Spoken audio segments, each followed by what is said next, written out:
My mother married me off for reputation. What I heard my fiancé say changed everything. My mother always said love was optional. Respect is permanent, she'd say, sipping tea from porcelain cups she couldn't afford but insisted on owning. And reputation is everything. I was raised on polished lies, pressed dresses, and the constant reminder that our family name, already fragile, had to be protected at all costs. I learned early that my opinions were negotiable, but my obedience was non-negotiable. So when my mother told me I was getting married, she didn't ask. She announced it. Evan Whitmore, she said proudly, as if she were presenting a trophy.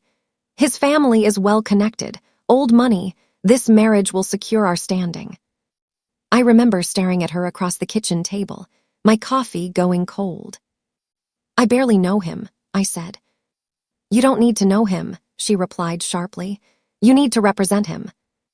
That was the moment I understood. I wasn't a daughter. I was a social investment.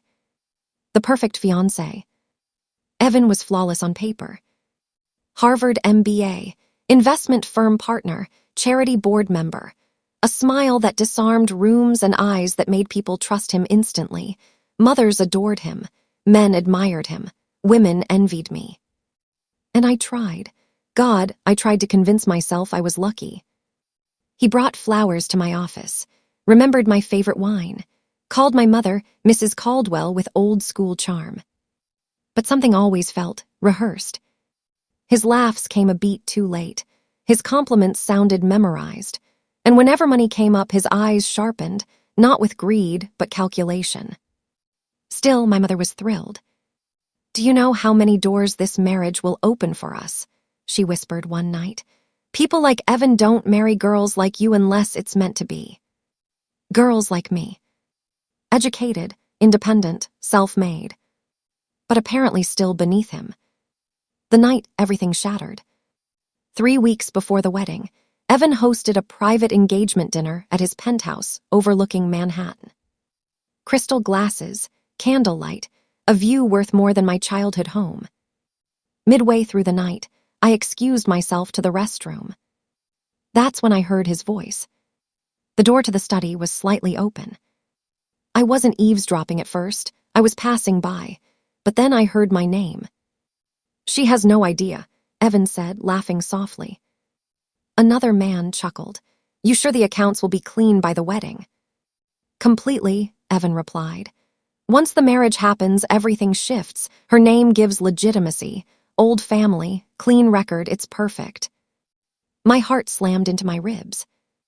What about the offshore transfers? The other man asked. They're already hidden, Evan said calmly. Shell companies, crypto layers. By the time regulators catch on, I'll be untouchable. I pressed my hand against the wall to stay upright. And the fiancé, the man asked casually. She won't talk. Evan laughed again. She won't even understand. I did cry. I didn't scream. I didn't run. I stood there in silence while my entire future collapsed. My marriage wasn't about love or status. It was about laundering fraud through my name. I walked back into the dining room with a smile so convincing even I believed it. That night, Evan kissed my forehead and said, I can't wait to build a life with you. And I smiled back, because I had already decided something. I wasn't going to cancel the wedding. I was going to finish it. Playing the fool. Over the next weeks, I became the woman Evan expected. Quiet, agreeable, trusting.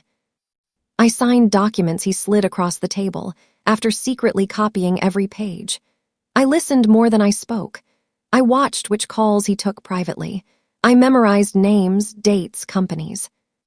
And I recorded everything. I also did something my mother never expected. I hired my own lawyer. Not the family one, not Evan's recommendation. A woman named Claire Maddox, federal-level white-collar crime specialist. She listened to my recordings once. Then she leaned back and said, You're marrying a criminal. I know, I replied. I want to destroy him. She smiled slowly. Then we do it right. The wedding. The ceremony was featured in society columns. Power couple unites two prestigious families, one headline read. My mother cried as she adjusted my veil. You've done so well, she whispered. You've saved us. I looked at her and realized something painful. She would have sacrificed me without hesitation. The vows were flawless. Evan slipped the ring on my finger with practiced tenderness. And when he said, I do, he believed he had won. The collapse. 3 days later, federal agents raided Evan's firm. Bank accounts frozen, assets seized, partners arrested. By the end of the week, Evan was on every financial news channel. Major investment scandal, they called it. I watched from our penthouse as his world burned. When he confronted me, eyes wild, voice shaking, I handed him the divorce papers. You used my name, I said calmly. Now it's on the record. His face drained of color. You knew, he whispered. Yes, I replied, and I documented everything. My mother's silence. My mother didn't speak to me for months. When she finally did, her voice was smaller. You humiliated us, she said. No, I replied. I saved myself. And for the first time in my life, I didn't apologize. The ending they didn't expect. Evan took a plea deal. I testified. His sentence was long enough to erase his reputation forever. And me. I kept my name, my freedom, my voice. Now, when people ask if I regret the marriage, I smile. Because sometimes the best revenge isn't leaving. It's letting them think they've won, and then taking everything they tried to steal. Evan thought the arrest was a mistake. That was the funny part. When the agents first dragged him out of his glass office, he still wore that calm, entitled smile. The one men like him learn early, the one that says this will go away. He called me that night from a holding room. You need to call your lawyer, he said, voice tight. There's been a misunderstanding. I put the phone on speaker. I already spoke to mine, I replied. Silence. Then carefully, why would you need a lawyer? I looked out over the city skyline, the same skyline he'd once promised would be ours.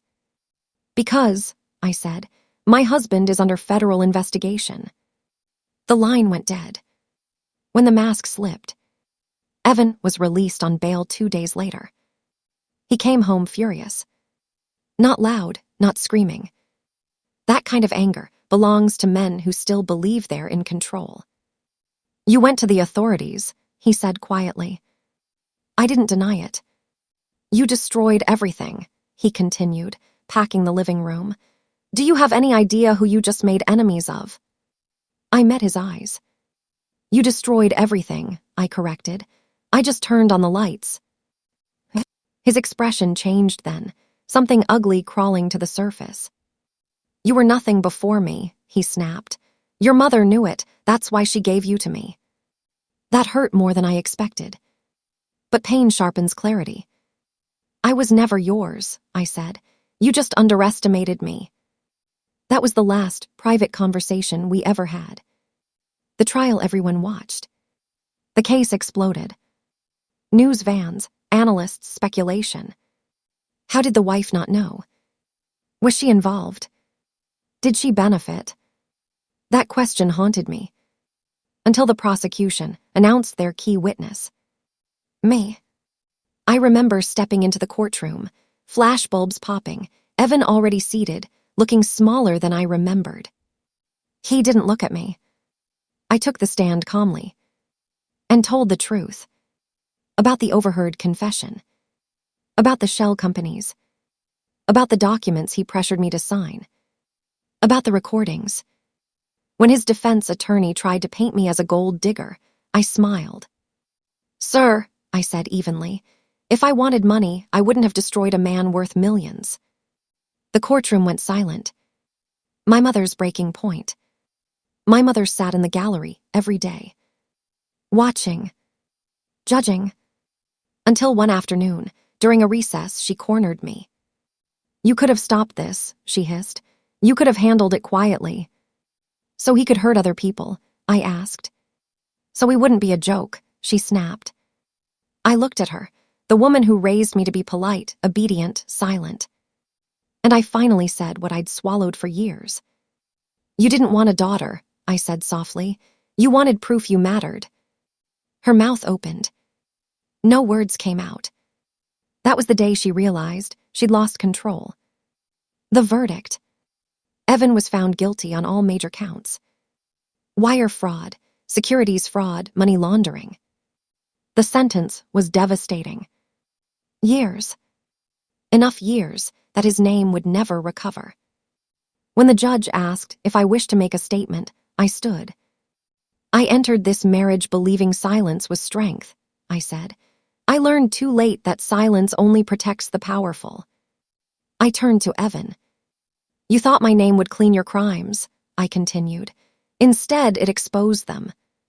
For the first time, he looked at me. And I saw it. Fear. The ending, what freedom really looks like. The divorce was finalized quietly. No settlement. No money. I didn't want a cent touched by his hands. People said I was foolish. I knew better. I moved cities. Started over. Built something that belonged to me alone. And my mother. She tells people now that she always knew I was strong. I let her talk. Because strength doesn't need witnesses. Sometimes, late at night, I think about the girl who stood in that hallway, listening to the man she was about to marry confess his crimes. She could have run. She could have warned him. She could have stayed silent. Instead, she chose something harder. Truth. And revenge that didn't ruin her soul. If there's one thing I learned, it's this. Never mistake a woman's silence for ignorance. And never build your lies on her name. Because if she decides to speak, everything changes.